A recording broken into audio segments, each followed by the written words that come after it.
सभी चुनाव लड़ते हैं जीतने के लिए, और हम लोग इस बार लड़ रहे हैं चुनाव ताकि जो हम पिछले 25-30 साल में नहीं कर पाए। आपको याद होगा, हम सरकार बनाते हैं और फिर 50 पे सिमट जाते हैं, फिर बनाते हैं, फिर 21 पे सिमट जाते हैं। तो ये मुझे लगता है कि पार्टी के लिए भी अच्छा नहीं है और ना प्रदेश के लिए अच्छा है। इसलिए इस बार हम लोगों ने कुछ कोर्स करेक्शन किया।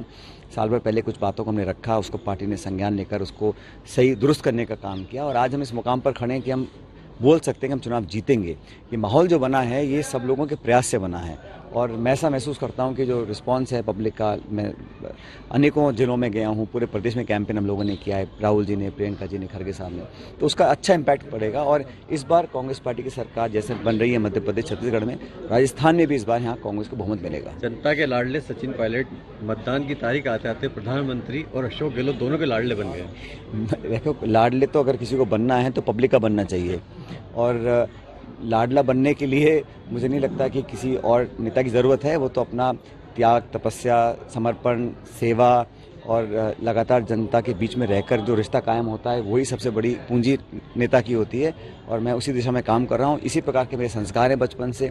बहुत कुछ कहा गया, बहुत कुछ एलेज किया गया, लेकिन मैंने कभी भी कोशिश करी अपना संयम ना खोने की, और हमेशा पब्लिक के बीच एक मर्यादित भाषा का प्रयोग करने की, और लोकतंत्र को मजबूत करने में विरोधियों को भी आलोचना अगर हमें करनी है तो संयमित भाषा से करनी चाहिए। आप असेट हैं कांग्रेस के, राहुल गांधी जी बोलते हैं, अब मोदी जी भी जो है आपकी चिंता करने लगे।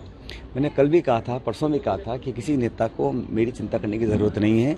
मेरी चिंता मेरी पार्टी, मेरी जनता करेगी।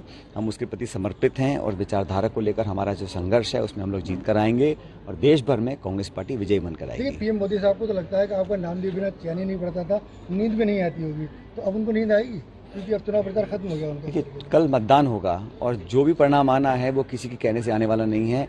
मतगणना 3 तारीख को होगी, और सब पता पड़ेगा कि किसका भाषण ज़्यादा प्रभावी था, कौन झूठ बोल रहा था, कौन सच बोल रहा था। जनता ही पोल खोलती है, पोलिंग के माध्यम से बहुतों की पोल खुलेगी, तो 3 तारीख को जब परिणाम आएंगे तब पता पड़ेगा कि कौन सही था, कौन गलत था। बहरहाल मैं इतना कहना चाहता हूँ कि व्यक्तिगत बात करने के बजाय सैद्धांतिक बात हम करें, आरोप लगाने के बजाय अपने गिरेबान में झांक कर देखें, और दूसरों की कमियां निकालने के बजाय अपनी रिपोर्ट का जनता के बीच में लेकर जाएंगे, वो एक बेहतर तरह की राजनीति होती है।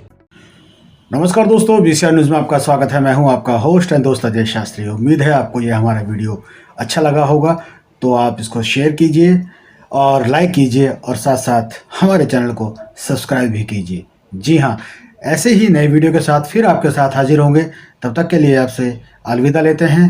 भारत माता की जय, वंदे मातरम। जय हिंद दोस्तों।